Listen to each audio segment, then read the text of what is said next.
For as long as I can remember, I've used television and movies as a kind of escape. Growing up, I was obsessed with anything supernatural or larger than life. Buffy the Vampire Slayer, Ghostbusters, Batman Returns because of Catwoman. Anything that pulled me into another world where the rules were different and things made sense in their own weird way. And for over 30 years of my life, I had this recurring nightmare.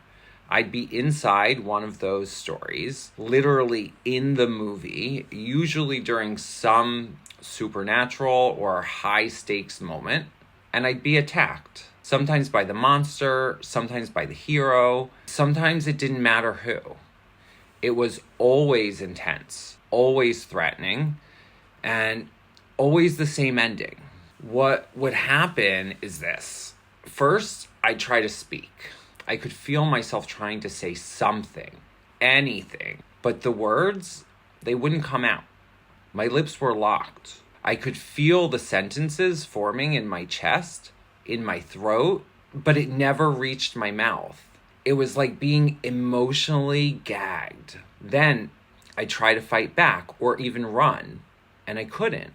Sometimes I'd get a flicker of movement, like my legs would twitch or I'd take one small step, but I couldn't run. Or if I did, I'd be going impossibly slow. My body would drag. Sometimes my legs would go completely dead, like they weren't attached to me.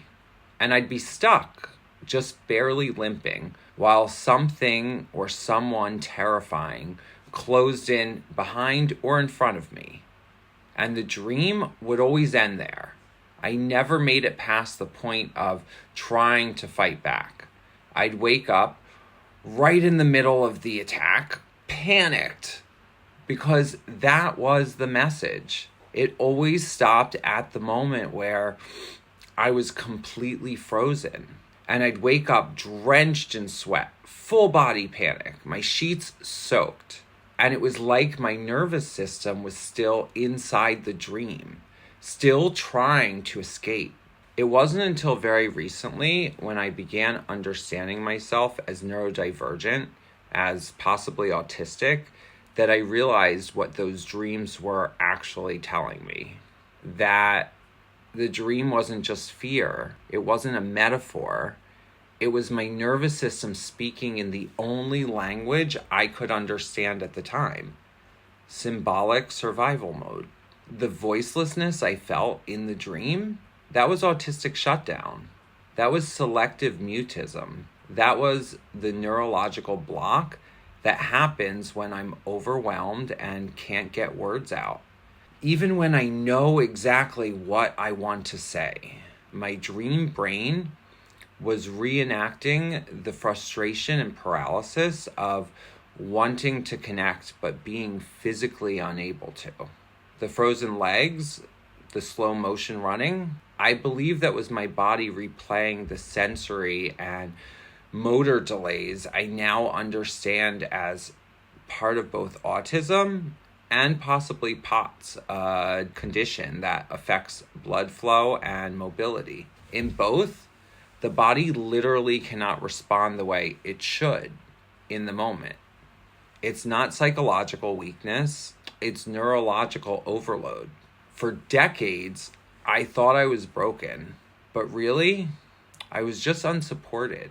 My body was trying to say, there are things you're trying to do in real time, but your system can't always get you there. And it said that to me over and over and over again for 30 years.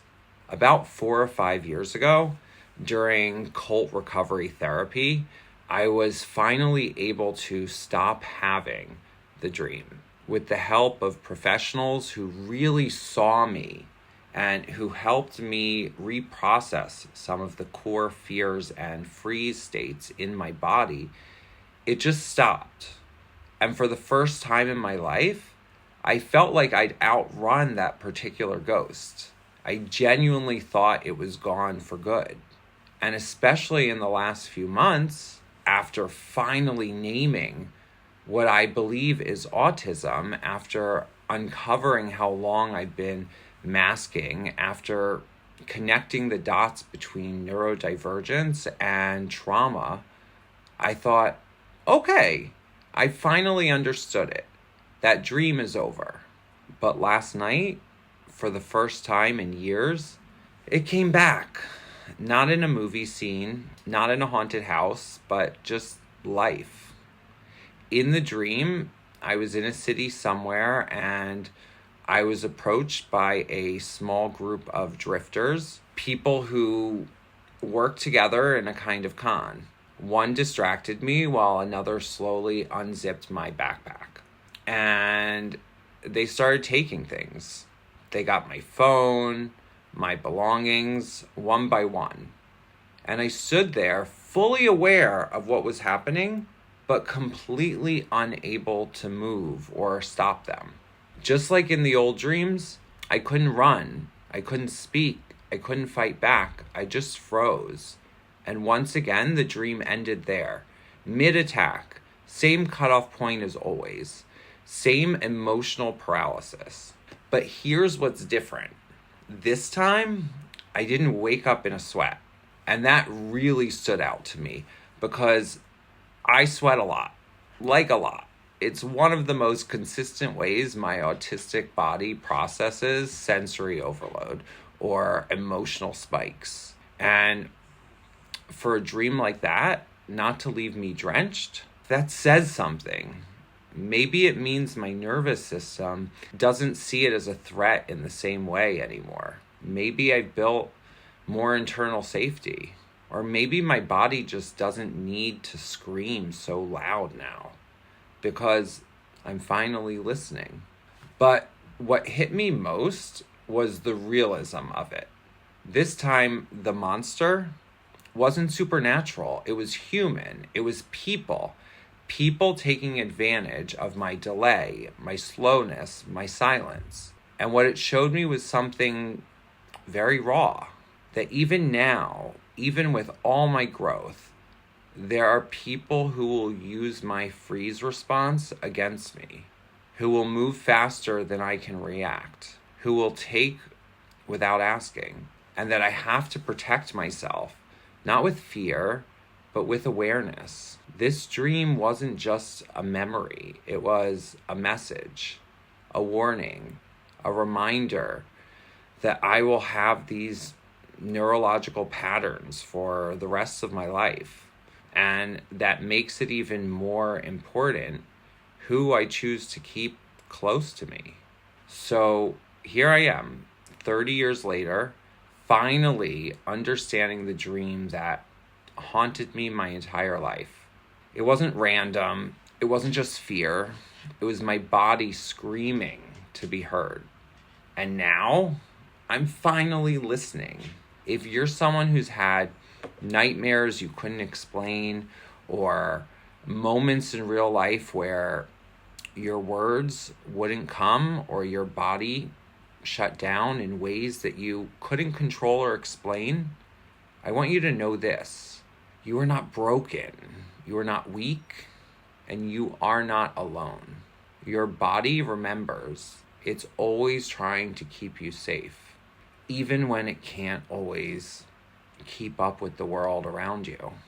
And when you start to listen, to honor those patterns, to understand them instead of resenting them, everything begins to change. For me, this dream coming back now isn't a setback, it's a signal, a reminder that I'm still healing, that I'm more aware, and that I get to choose what happens next. If this resonates with you or you've had similar experiences, feel free to drop a comment or share this video with others. The more we talk about what it really feels like to live in a neurodivergent body, the freeze, the slowness, the shutdowns, the less alone we all are. Sometimes our dreams are the clearest language our nervous system has. And sometimes the scariest dreams are just our truth trying to get out.